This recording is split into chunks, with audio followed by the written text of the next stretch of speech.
In a prior video, I've shown you how you could get started with the 66 days of data by showing you how you could build your first data science project and how you could share that on GitHub. And so I'll provide the link to that video in the video description. And in this particular video, I'm going to show you how you could take that a step further by converting the data science projects that you have created into an interactive data application.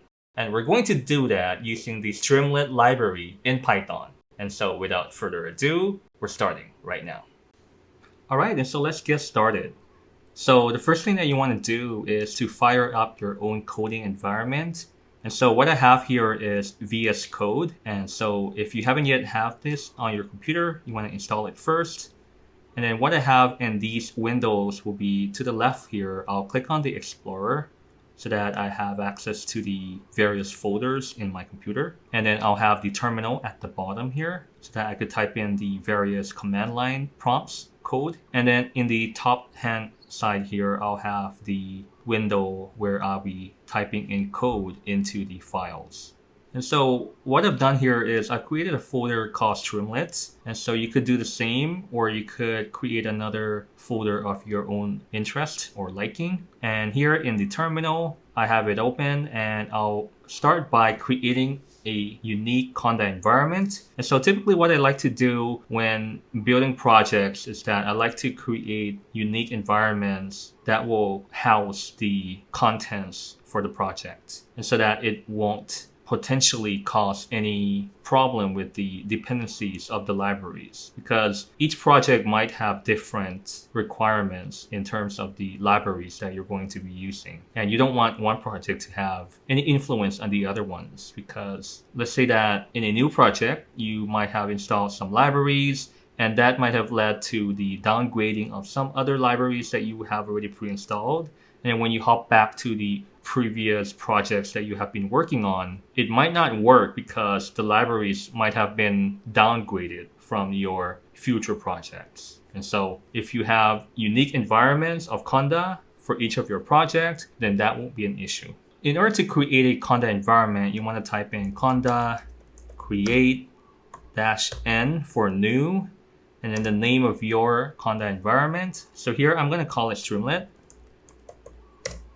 And then I'm going to type in Python 3.10, which is the current version of Python. Enter, and then wait a few moments, and then it'll ask you to install all of these defaults. And so you're just going to type in a capital Y, enter, and then it'll install all of the dependencies. Wait for a moment as it is being installed into your computer. All right, and so now it's finished. And so in order to activate your new Conda environment called Streamlit, you want to type in Conda activate Streamlit. And in order to deactivate the environment, you could type in Conda deactivate. Okay, so let's go ahead and activate it. Conda activate Streamlit. All right, and there you go. You'll notice that the Conda environment name is on the left-hand side here, which is called Streamlit. And if you deactivate it, it will be called Base, B-A-S-E. Okay, so let's go ahead and click on the Streamlit folder here, and then I'll click on a new file icon. I type in the name of the new app. I'll call it app.py. Enter. All right, and so typically when you're writing an app in Streamlit, you could feel free to script your app one line at a time. And so your app will be able to evolve as you have more ideas coming up, okay? And so let me show you. Import Streamlit as st. Oh, I think it's automatic here. All right. And so a simple app would be like this, st.write, and then you could just say hello world. So this is the rite of passage into writing your first Streamlit app. As in any other tutorial of a new programming language, you want to be able to write hello world. All right. And now that we have already written out the contents of our first application in Streamlit, then we're going to first install Streamlit. So in order to do that, you want to type in pip install Streamlit, hit on enter. All right, so it has already installed all of the dependencies. And so let's clear this using clear function. And let's activate or run the app here. So you could type in Streamlit run app.py. Enter.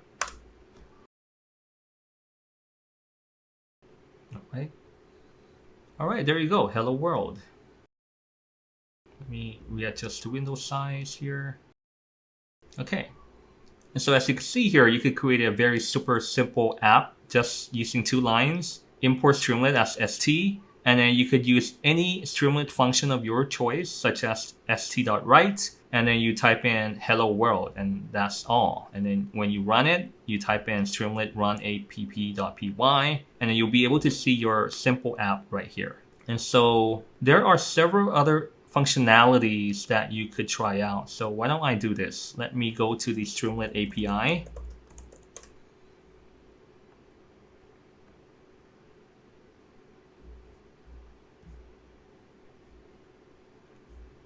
Okay, right here. So there's several elements that you could potentially use for your Streamlit app. Text element, data display, images, input widgets. So why don't we go for text element first? And so Markdown is very flexible in that you could potentially write your own title, header, subheader, all in Markdown. So let me show you. If we type in Markdown, the same would work. And then it'll ask whether we want to update, then we could say rerun or always rerun. And if it is always rerun every time that we update the code and then we saved it, it will automatically rerun the app. Otherwise, you have to click rerun for it to rerun every time. So let's click on always rerun. So if I make this bold in Markdown, save it, you'll notice that this becomes bold. If I add a hash symbol, it becomes H1 heading, save it, and you can see it here. And if you want to make it into multiple lines, you want to have 3 quotation symbol, and then you could do it like this. Right, save it.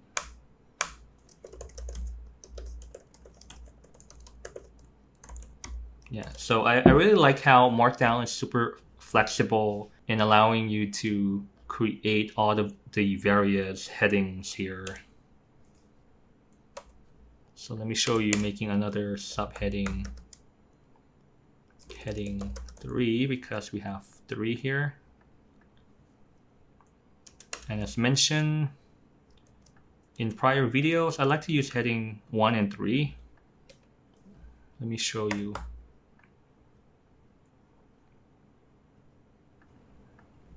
Let me change this to heading 1 so that you can see the various size difference.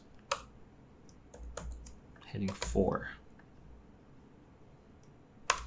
So we'll type in blah blah blah as a text filler. Save it. Okay, so heading 4 is slightly smaller.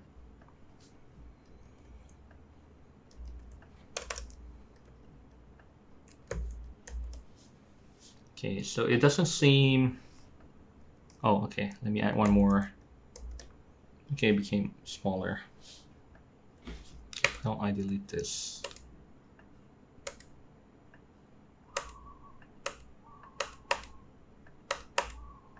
I'll add heading 6.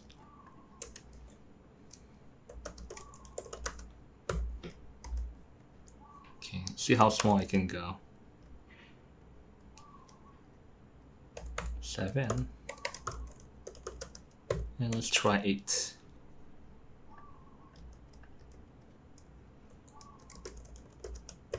Save it. Oh. Okay, it seems to cap at 6. So 6 seems to be the maximal levels. All right.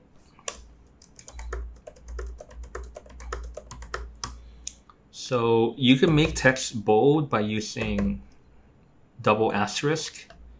If you have a single asterisk, it will be an italic.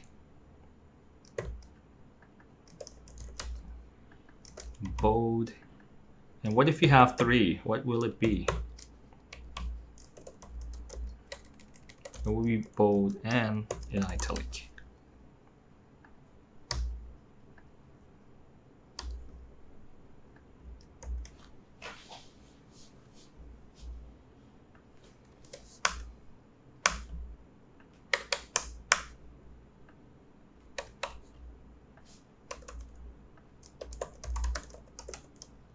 Like that. And you could also add a horizontal line by using 3 dash, and then you get a horizontal line.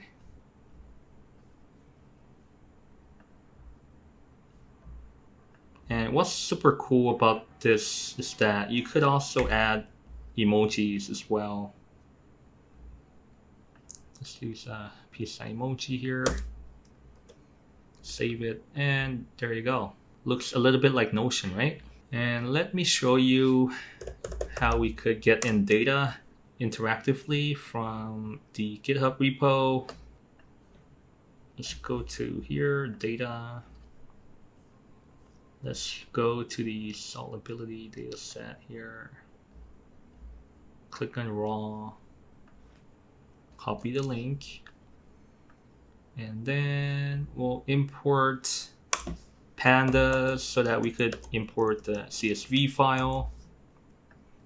So we import pandas as PD, and then outside of the markdown function, we want to type in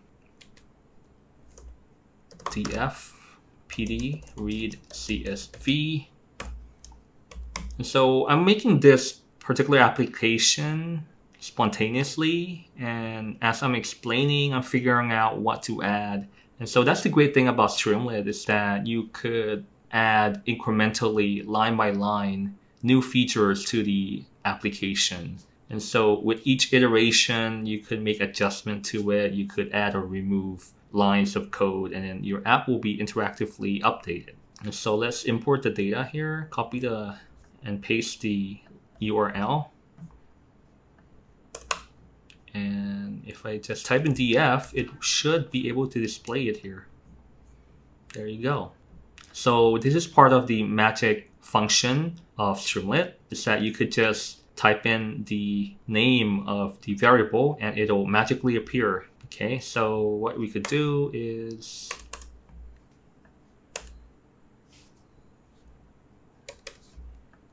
we will type in st.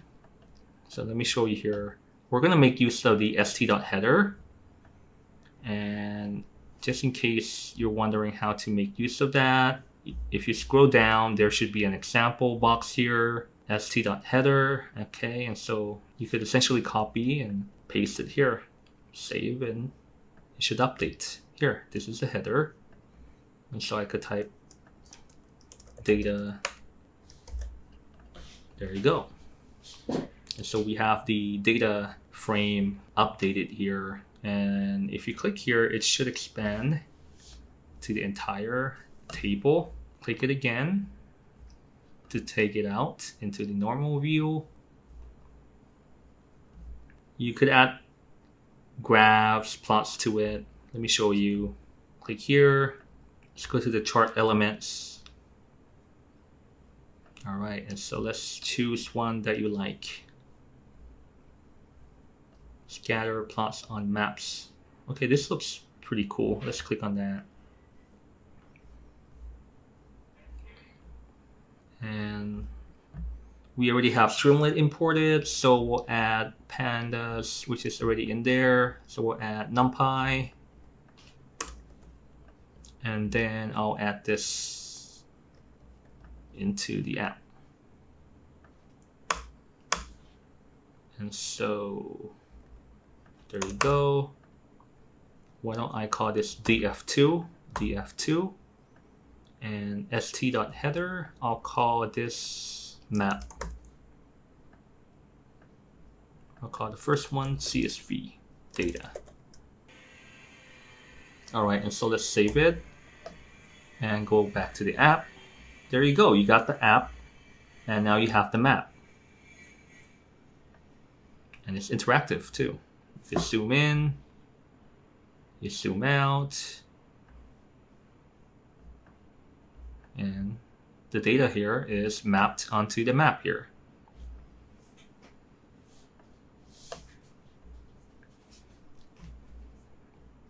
And great thing is you could see the example right inside the API documentation, and you could just copy the code here and then paste it into your own app, and then you could run it and see how it looks like.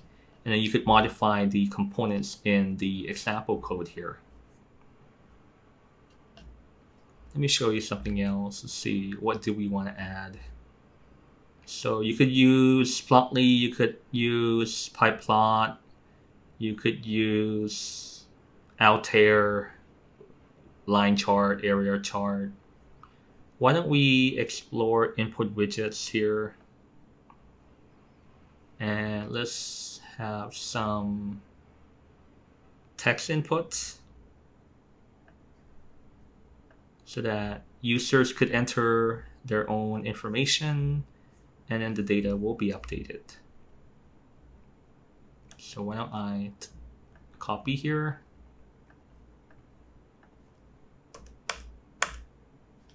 paste the code, save it. There you go. It says movie title, Life of Brian. The current movie title is Life of Brian. So it will print out whatever you have typed here. Why don't we type in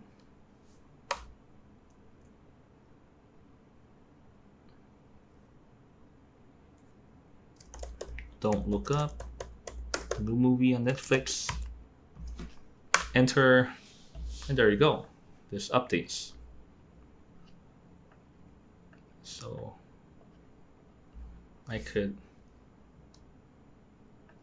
delete this.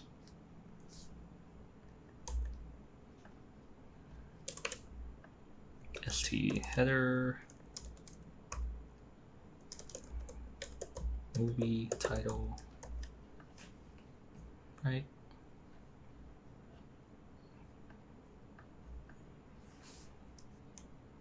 Let me delete that as well.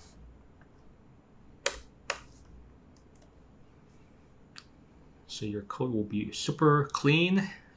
In 7 lines, you could be able to accept user input.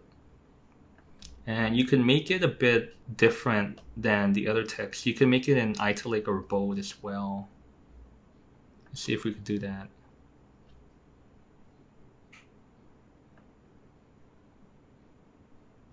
Life of Brian. Okay, that's the default. Can we do this? Okay, and now it's in bold and bold italic. All right, cool. Let's have a look at another elements. File uploader, how about that? Let's try that. You'll be able to accept input from the user.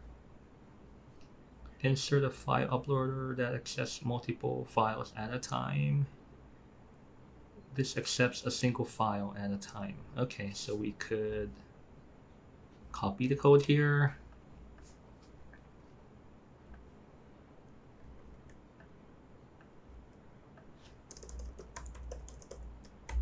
Save it. And here you go. You get a file uploader. And so let me try to save this onto the desktop.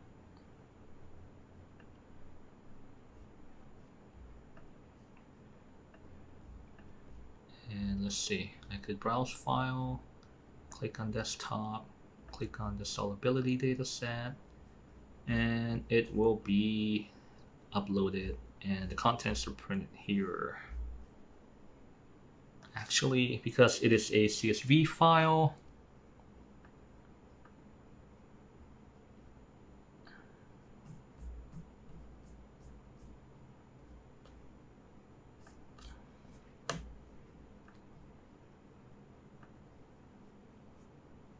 okay, so there's various versions. So I'll just delete all of these here. They're not relevant to my case.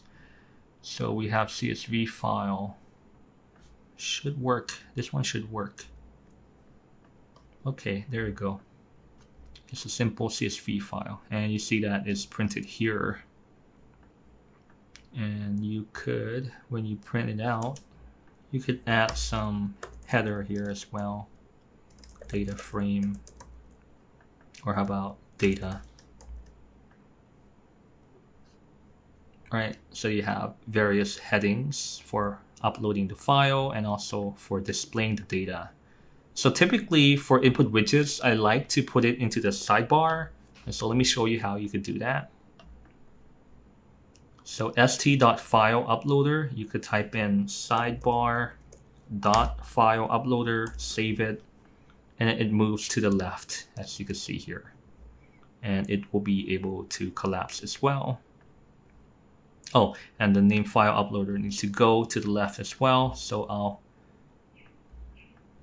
go here to line 4, add sidebar here, st.sidebar.header, save it. And now it went to the left, okay? And only the data here is shown on the right. Let's have a look at other elements here. What else would we want? How about layouts?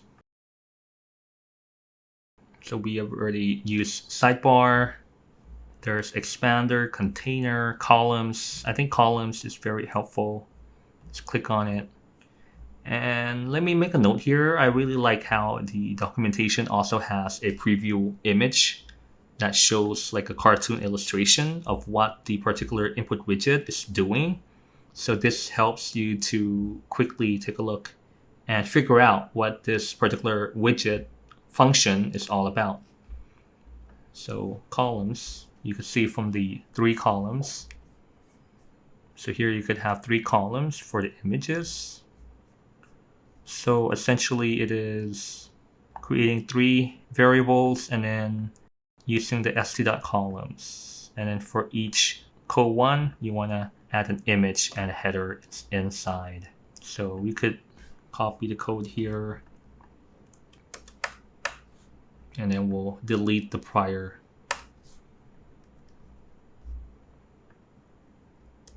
Save it, and let's have a look.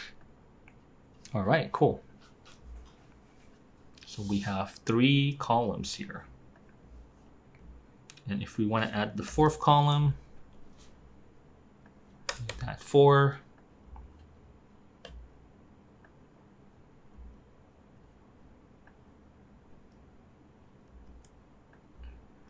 Take the 3rd one.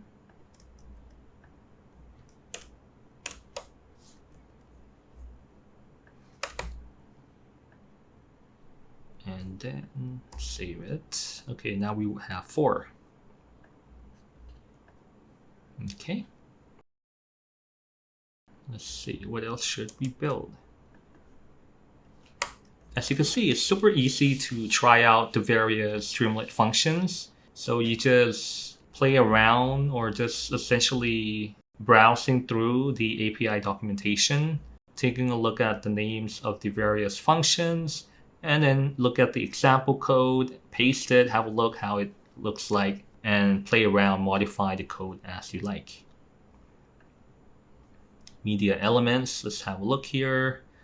So in the prior example, we've added images. We could also add audio and video as well. Let's have a look on the video.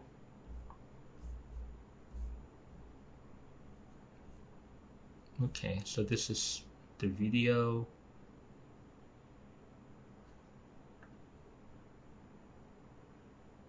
Okay, let's see. Let's copy the code, paste it, and let's copy the URL.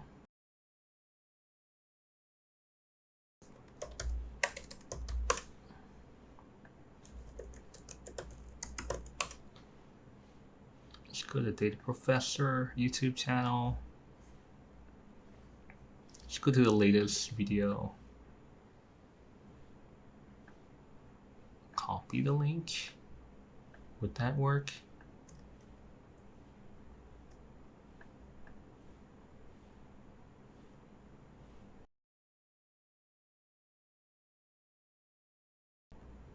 Oh, probably not the RB. Let's see.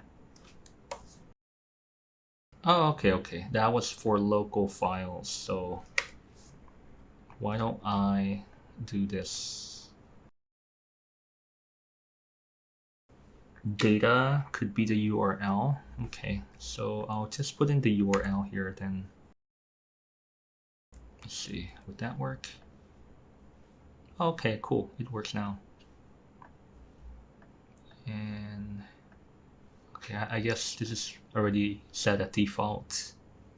Oh, and we could specify the time. Let's see. Let's say that we want it to have at 120 seconds.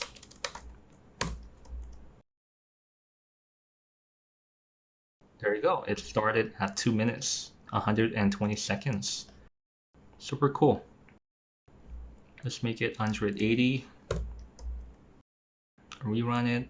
And when we click on it, it starts at the exact time where we want it to start.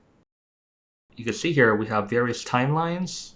So let's say this is about 1455. And at 1455, what is your favorite tech stack? We could do it like this. 1455, 15 minutes. So let's see. If we have 15 times 60, then we have 900 seconds. So roughly, if we start at 900 seconds, and then we could say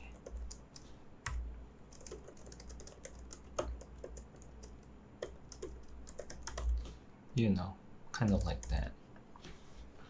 And then when we click on it, it will start at precisely where we want it to start, about the favorite tech stack. All right, cool.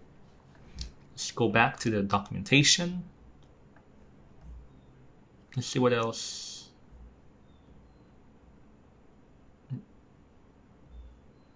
Input widgets, data display. I think we've done a lot of data display already from the data frame. Okay. Oh, metrics. Okay, this is super cool. Yeah, I like this. You could also use Streamlit to create dashboards as well. Here, let's go to metrics. Copy the code here and save it. There you go. You have your own dashboard, right? So if you could read in data, let's say you stored your data in GitHub, you read it in, and then you could call your data and display it in here. And then you could access the data in real time using your Streamlit app, and then you could share the URL of your Streamlit app. So here we've deployed it locally by running Streamlit run app.py, but alternatively, you could deploy it to the cloud so that other users around the world could access your application easily using the URL or the link provided from Streamlit Cloud. And so you could go here, go to streamlit.io, click on cloud. So it's essentially streamlit.io/cloud, and then you could sign up for free. And you'll notice in the plans here that there's a community tier and also the teams and the enterprise. So for those of you who are using the free tier, you could have one private app and also unlimited public apps as well. Or if you're expanding into using more private apps, then you could sign up for the Teams account here. And so this is super cool for you to share your apps with the world. So let me show you an example. Let's go to the GitHub. And so in prior tutorials on Streamlit, I've shared the link. Let's see, where is an example? Right here, ML Auto app, open in Streamlit. So yeah, I just clicked on here, the link, which is essentially share.streamlit.io, and then the name data professor / and then the name of the folder repo, and then app.py. And so here, users could interact with your apps interactively, and all of the input widgets will allow them to customize the various parameters, and then the app will rerun the code and generate the data and the model based on your parameters here. All right. So this is an example of an app that was deployed to the Streamlit cloud. So let's have a look back at the documentation.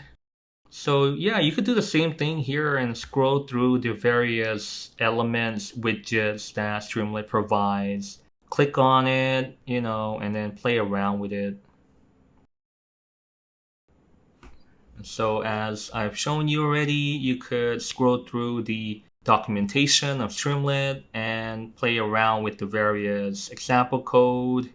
And you could create some amazing stuff with minimal coding. And let me know in the comments down below which apps are you creating. And feel free to share your deployed app using Streamlit Cloud, which is for free. And I'd love to have a look at all of them. If you reached this far in the video, please drop a fire emoji in the comment section, and also smash the like button, subscribe if you haven't already, and also hit on the notification bell so that you will be notified of the next video. And as always, the best way to learn data science is to do data science, and please enjoy the journey.